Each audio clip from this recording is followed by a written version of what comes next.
A very warm welcome to all my dear students. कैसे हो आप सब? बहुत टाइम बाद मिल रहे हैं ना हम? आपने मुझे मिस किया कि नहीं? Well I am so sorry कि इतने टाइम तक मैंने कोई कंटेंट वीडियो डाला ही नहीं because I was very busy with launching the compiler. पहले ई कंपाइलर आया, फिर स्टूडेंट्स की इतनी डिमांड आ रही थी that now we are also coming up with a hard copy of compiler for C A foundation and C A inter law, जिसमें आपको सारे पास्ट एग्जाम क्वेश्चंस मिलेंगे, M T P, R T P, study material questions, all arranged unit wise, chapter wise, जैसे module में दिया है.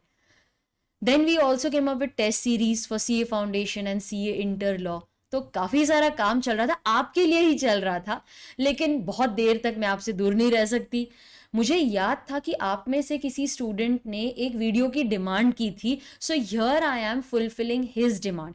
अच्छा, उस स्टूडेंट ने रिक्वेस्ट किया था कि मैम एक वीडियो ज़रूर करना on difference between contract of indemnity and contract of guarantee. So your wish is my command, and here I am with a content video on difference between contract of indemnity and guarantee. Well students, इस पे theory questions आ सकते हैं, 4 to 5 marks का difference between का ही question आएगा. And yes, it is important for exam. पिछले attempts में इस पे क्वेश्चंस आए हैं, तो फटाफट कर लेते हैं द डिफरेंस बिटवीन. अच्छा, यहाँ पर ना मैंने थोड़े अलग स्टाइल से लिया है इसे. I am not just going to explain it to you, क्योंकि मुझे लगता है लॉ सिर्फ एक्सप्लेन करके ख़त्म नहीं हो जाता, उसे उसका एप्लीकेशन भी आपको आना चाहिए. एंड क्यों ना आप मेरे साथ ये डिफरेंस बिटवीन कर लो, मैं आपको कॉन्सेप्ट एक्सप्लेन कर दूंगी.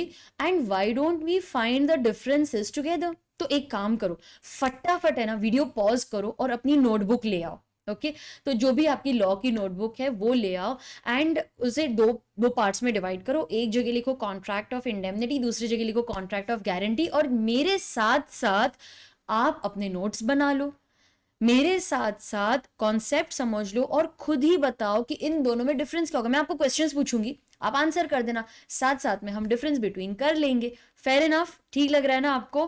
क्यों हम इसे एक बहुत ही बोरिंग सा डिलीवरी वाला लेक्चर बनाए, क्यों ना इसे इंटरैक्टिव करें. आप मेरे साथ साथ पढ़ाई करो, let us also apply the concept that we are studying. Yes, चलो खुद ही बना लेते हैं हम लोग difference between contract of indemnity and guarantee. अच्छा, नोटबुक ले आए ना आप? ठीक है, पहले एग्जाम्पल करते हैं, मैं आपको कॉन्सेप्ट एक्सप्लेन कर देती हूँ और फिर इन दोनों में डिफरेंस फाइंड करने की कोशिश करते हैं.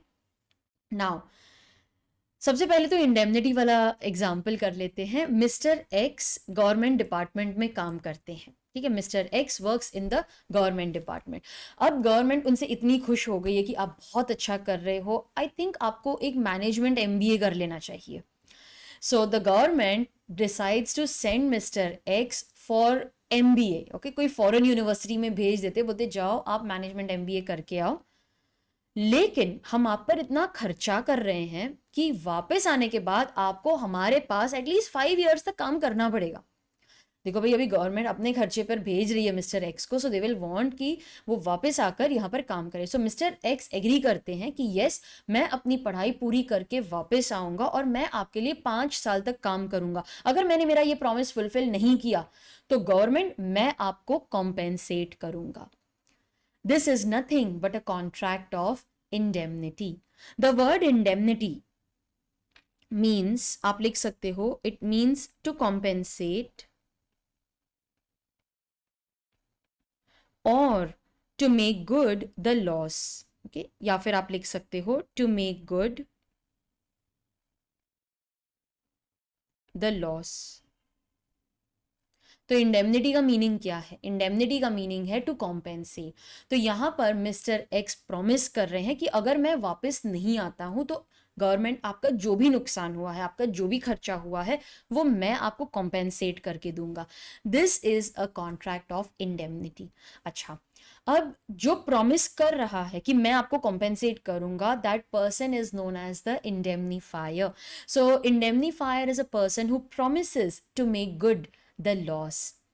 और हम जिसे प्रॉमिस कर रहे हैं, that person is known as either indemnified या इंडेमनिटी होल्डर भी बोल सकते हो आप इन्हें.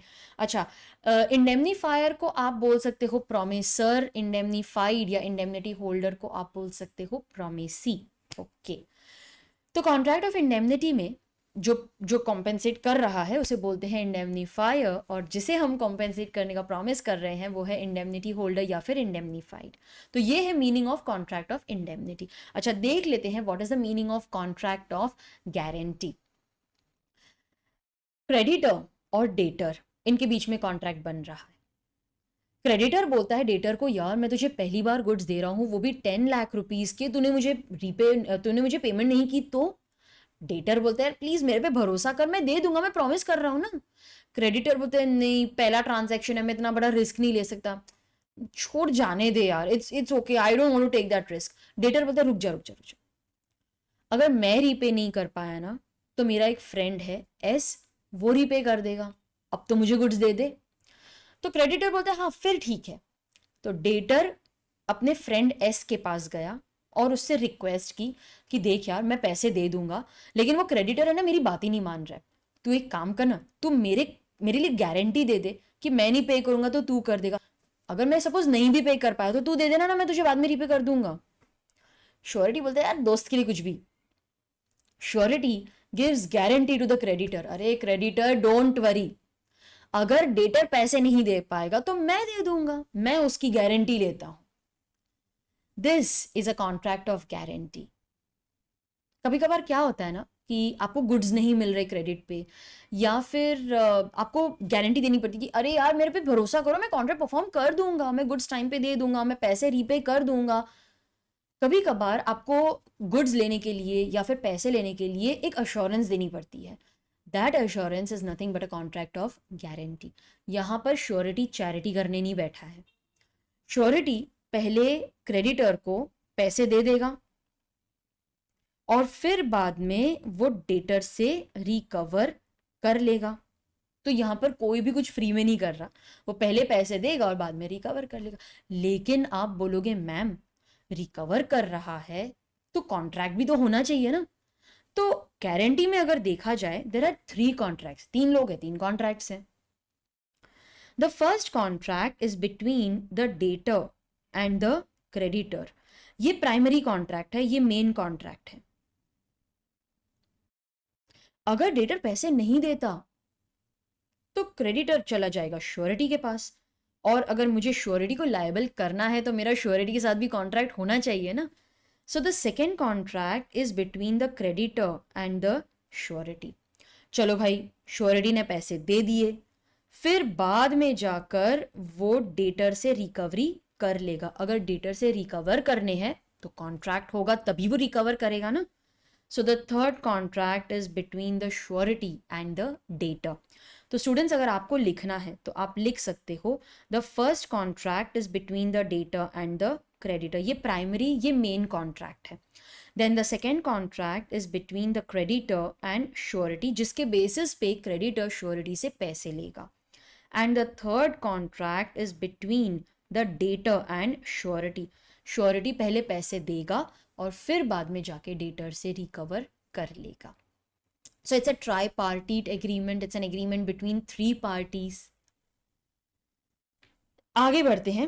ये तो कॉन्सेप्ट मैंने आपको बता दिया, ठीक है। अब मैं आपको क्वेश्चंस पूछूंगी, आपको आंसर देना है। हाँ मैं आपको सुन नहीं सकती, लेकिन मुझे पता है मेरे होशियार बच्चे हैं, वो करेक्ट आंसर दे देंगे, और इन अ वे चेक हो जाएगा ना कि आपको कॉन्सेप्ट समझ में आया है कि नहीं, क्या आप खुद से डिफरेंस बिटवीन कर पा रहे हो कि नहीं, वो भी समझ में आ जाएगा। सो चलो देख लेते हैं कि अगर मैं आपको क्वेश्चन पूछूं, let's see if you are able to answer. In case of contract of indemnity कितने पार्टीज हैं, बताओ कितने पार्टीज हैं? Okay, there are 2 parties. 2 parties हैं तो यहां पर लिख दो, चलो 2 पार्टीज। स्टूडेंट्स लॉ पढ़ने का और याद रखने का एक ही तरीका है, right and practice, right and practice. इसीलिए तो मैंने जो सीए फाउंडेशन के रिवीजन लेक्चर्स किए थे वो राइट अलोंग वर्कबुक के साथ किए थे, याद है कि नहीं आपको? तो देयर आर 2 पार्टीज, उन्हें क्या बोलते हैं? आप बोलोगे उन्हें बोलते हैं इंडेमनीफायर। लिख के प्रैक्टिस करो स्टूडेंट्स, सिर्फ ये वीडियो देखो मत, मेरे साथ लिखो और प्रैक्टिस करो, वर्ड्स याद हो जाएंगे। And you can call him as indemnified, या उसे आप बोल सकते हो इंडेमनिटी होल्डर।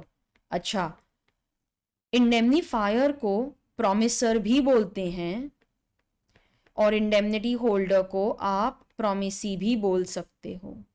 ठीक है, तो बहुत सारे नाम हैं उनके लिए।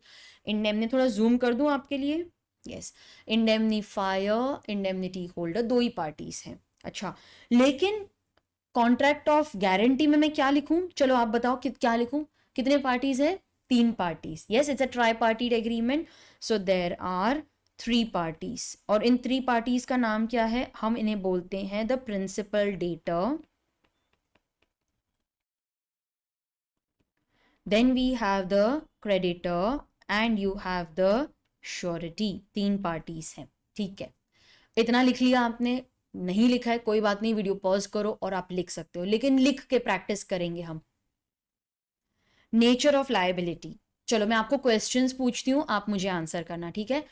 हमने पढ़ा कॉन्ट्रैक्ट ऑफ इंडेमनिटी।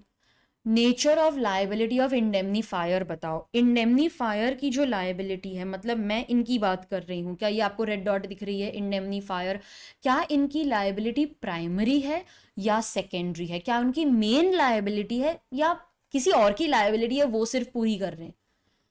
नहीं, इनकी, क्या बोला आप? Yes, very good very good very good. अगर आपने कहा कि उनकी तो प्राइमरी लायबिलिटी है तो आपका आंसर करेक्ट है। तो मैं इसे ना ग्रीन में हाईलाइट कर देती हूँ, इनकी है प्राइमरी लायबिलिटी, ये करेक्ट आंसर है। Superb students. अच्छा, और जो श्योरिटी है उसकी लायबिलिटी क्या है? प्राइमरी है या फिर सेकेंडरी है?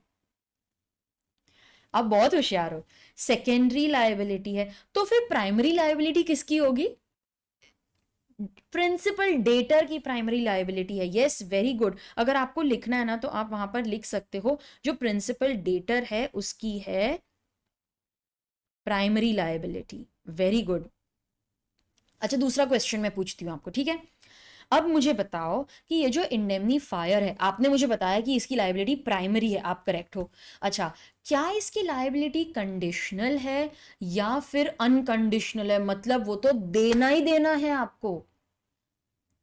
आप बोलोगे मैम थोड़ा एक्सप्लेन करो इसमें, ठीक है मैं बताती हूँ आपको कंडीशनल और अनकंडीशनल क्या होता है।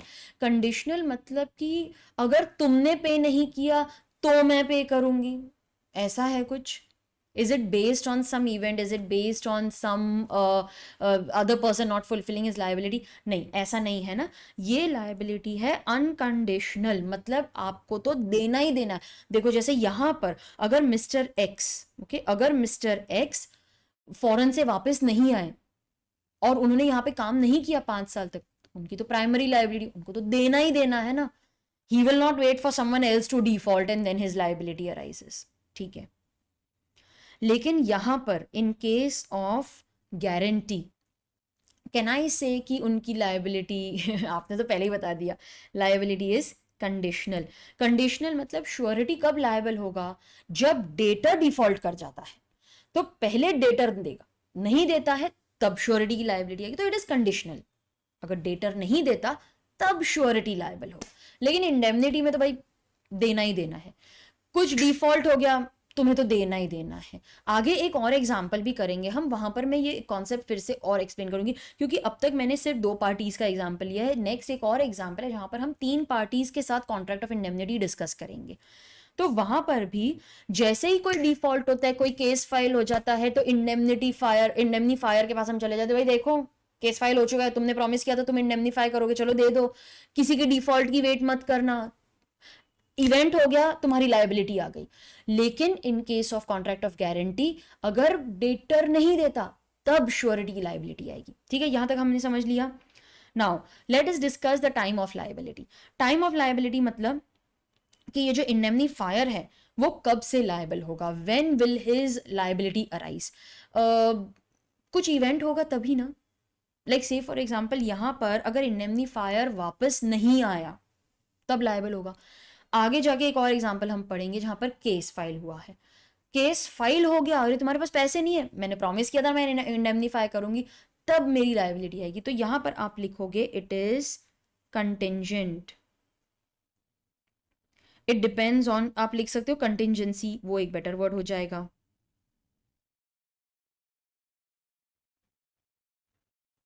ठीक है, it depends on happening of a contingency. Sentence form में अगर आपको लिखना है तो आप लिख सकते हो हैपनिंग ऑफ अ कंटिंजेंसी, ठीक है। लेकिन यहां पर in case of contract of guarantee, liability will arise of the surety only in case of non-performance or non-payment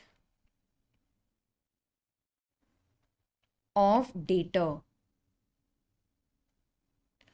अब पिछले पॉइंट और ये पॉइंट में स्टूडेंट्स अपने आप को कंफ्यूज मत करना। आप बोलोगे मैम आपने यहाँ पर लिखा है कंटिंजेंसी, फिर ऊपर लिखते हो अनकंडीशनल भी है। Unconditional liability of the indemnifier का मतलब है कि उन्हें तो पे करना ही करना है, he need not wait for someone else to default, वो है। लेकिन कंटिंजेंसी मतलब कोई इवेंट हुआ तब तुम्हारी लायबिलिटी आएगी। Now in this case the indemnifier may return, he may not return. If he doesn't return तो देना पड़ेगा, बट इफ रिटर्न्स तो नहीं देना पड़ेगा। अच्छा, अगर सपोज सामने वाले ने आप पर केस कर दिया, ओके, सामने वाले ने आप पर केस कर दिया, तो डोंट वरी, जो भी केस का खर्चा होगा वो मैं दे दूंगी। अब सामने वाला केस कर सकता है, वो नहीं भी कर सकता है, तो मुझे नहीं पता कि मेरी लायबिलिटी आएगी या नहीं आएगी। इट डिपेंड्स कि सामने वाला केस करेगा या नहीं करेगा। तो the time is dependent on some contingency. लेकिन यहां पर तो डेटर के हाथ में है ना, वो अगर परफॉर्म करता है या नहीं करता है, पेमेंट नहीं करता है, तब जाके श्योरिटी की लायबिलिटी आएगी। अच्छा, नेक्स्ट क्वेश्चन पूछती हूं आपको, टाइम टू एक्ट। क्या इंडेमनीफायर इंडेमनिटी होल्डर के बोलने पर या किसी और के बोलने पे एक्ट करेगा? नहीं, ही, यहां पर हम ऐड करेंगे he need not act at the request of indemnity holder. इसका मतलब है कि गवर्नमेंट को याद ना दिलाना पड़े कि देखो तुमने प्रॉमिस किया था, तुम नहीं आते हो, इसका मतलब है कि तुम्हारी लायबिलिटी अराइज हो गई, अब तो तुम्हें कॉम्पेंसेशन देना ही पड़ेगा। यहां पर इंडेमनिटी होल्डर कुछ याद नहीं दिलाएगा, वो तुम्हारे पास आएगा नहीं, प्लीज पैसे दे दो, तुम नहीं आए हो, तुम्हारी लायबिलिटी अराइज हो गई। अच्छा, लेकिन इन केस ऑफ गारंटी, यस, अच्छा मुझे बताओ, इन केस ऑफ गारंटी क्या श्योरिटी को सपना आएगा कि डेटर ने पैसे नहीं दिए? नहीं ना। तो डेटर क्या करेगा बताओ? डेटर आएगा and he will request the surety. तो the surety will act, surety will act at the request of, आप लिख सकते हो प्रिंसिपल डेटर। तो वो प्रिंसिपल डेटर के बोलने पर एक्ट करेगा कि डेटर आएगा, बोलेगा मैंने पेमेंट नहीं किया, तू कर देना, मैं तुझे बाद में रीपे कर दूंगा। So he will act at the request of the principal debtor, ठीक है। Right to sue the third party. अब गारंटी पहले देखेंगे। S gives guarantee to the creditor कि डोंट वरी, अगर डेटर पैसे नहीं देगा तो मैं दे दूंगा। मान लो कि डेटर पैसे नहीं देता, तो surety will pay money to the creditor. फिर बाद में वो क्या करेगा? बाद में वो यही पैसा डेटर से रिकवर कर लेगा। यस, तो श्योरिटी पहले पैसे देगा और बाद में जाके वही पैसे डेटर से रिकवर कर लेगा। जब वो डेटर से रिकवर करने जाता है, don't you think he is acting just like a creditor? He is stepping in the shoes of the creditor, ये सब्रोगेशन है। तो श्योरिटी पहले पैसे देगा और बाद में वो डेटर से रिकवर करेगा। He is acting just like a creditor. तो लॉ बोलता है कि श्योरिटी तुम थर्ड पार्टी पर, डेटर पे, यहां पर debtor is the third party, surety तुम थर्ड पार्टी पे केस कर सकते हो फॉर रिकवरी। तो यहां पर yes, the surety can sue the third party, in this case the principal debtor. Reason? Because there is a contract. So as there is a contract between surety and debtor, दोनों के बीच में contract है कि नहीं, उस contract के basis पे आप केस कर सकते हो। लेकिन अगर यही चीज मुझे इंडेमनिटी में अप्लाई करनी पड़े तो मैं नहीं कर पाऊंगी। क्यों? रीजन क्या है? पहले एग्जाम्पल देख लेते हैं। A promises to indemnify B against all the consequences of proceedings filed by C against B. मतलब ए बी को प्रॉमिस करता है कि अगर सी ने तेरे पे केस कर दिया, डोंट वरी, मैं पेमेंट कर दूंगा। तो A is the indemnifier, B is the indemnity holder. Unfortunately, B was called to pay money to C. B had to pay money. अब अगर मैं A को बोलूं कि भाई तुम क्या थर्ड पार्टी C के अगेंस्ट केस कर सकते हो, आप ही बताओ स्टूडेंट्स, क्या A C के कोई भी रीजन से क्या वो केस कर सकता है? नहीं। क्यों नहीं केस कर सकता? क्योंकि A और C का तो कोई कॉन्ट्रैक्ट ही नहीं है ना, A और B का कॉन्ट्रैक्ट है। तो रीजन है there is no contract between A and C। जो इंडेमनीफायर है उसका थर्ड पार्टी के साथ कोई कॉन्ट्रैक्ट ही नहीं है, तो केस कैसे करेगा? हाँ, लेकिन वो केस, अच्छा उसको केस अगर करना ही है, okay, when can he sue? He can sue only in name of indemnity, मैं शॉर्ट फॉर्म में लिखती हूं, होल्डर। कौन है इंडेमनिटी होल्डर? बी। तो उसे अगर केस करना ही है ना, तो वो सिर्फ इंडेमनिटी होल्डर के नाम पे केस कर सकता है। क्यों? क्योंकि इंडेमनिटी होल्डर और सी का कॉन्ट्रैक्ट है ना, बी और सी का कॉन्ट्रैक्ट है। या फिर या फिर या फिर मैं और लिख देती हूं, या फिर उसके नाम पर असाइनमेंट हुआ है। Okay, only when there is the rights have been assigned to him, there is assignment of rights in his favour. एक बार फिर से कर लेते हैं। श्योरिटी थर्ड पार्टी डेटर के अगेंस्ट केस कर सकता है क्योंकि श्योरिटी का डेटर के साथ कॉन्ट्रैक्ट है, लेकिन यहां पर क्या इंडेमनीफायर का थर्ड पार्टी के साथ कोई कॉन्ट्रैक्ट है? नहीं है। इंडेमनिटी होल्डर का कॉन्ट्रैक्ट है ना थर्ड पार्टी के साथ में। तो अगर केस करना ही है तो ए केस करेगा but in the name of the indemnity holder be, या फिर अगर ए के फेवर में हमने असाइनमेंट किया है ऑफ द राइट्स, ए को हमने राइट्स दिए कि चलो ठीक है तुम केस कर सकते हो, तभी वो केस कर पाएगा। So students please pause the video, write this in your notebook. Competency to contract. अच्छा, यहां पर जो इंडेमनीफायर है और जो इंडेमनिटी होल्डर है, both should be competent to contract, both should be competent. So all the parties should be competent to contract. लेकिन in case of guarantee जो principal dater है वो minor हो सकता है।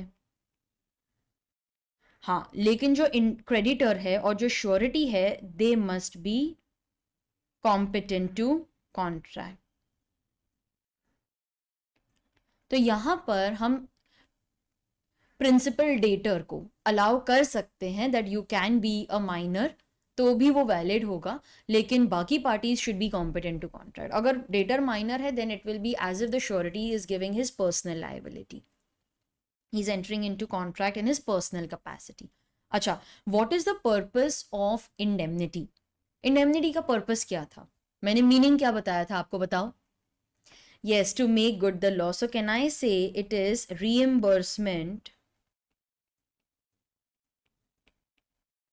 of loss? Yes, here our aim is to reimburse the loss, to make good the loss. लेकिन in case of guarantee हमारा aim क्या है? In case of guarantee you are giving some kind of security, to give security, to give assurance to the creditor कि don't worry debtor payment कर देगा, वो नहीं करेगा तो मैं हूं ना। तो यहां पर 7 पॉइंट्स हमने पढ़ लिए, 7 points of distinction between contract of indemnity and contract of guarantee। तो स्टूडेंट्स आई होप आपको ये वीडियो पसंद आया होगा, और अगर पसंद आया है तो इसे लाइक और शेयर ज़रूर कीजिएगा, और जिसको भी डाउट था आई होप वो स्टूडेंट का डाउट क्लियर हो गया होगा। If you have liked this video, like, share and subscribe to your channel Theory Masters Learning and hit the bell icon ताकि आपको ऐसे ही concept based videos का notification आता रहे।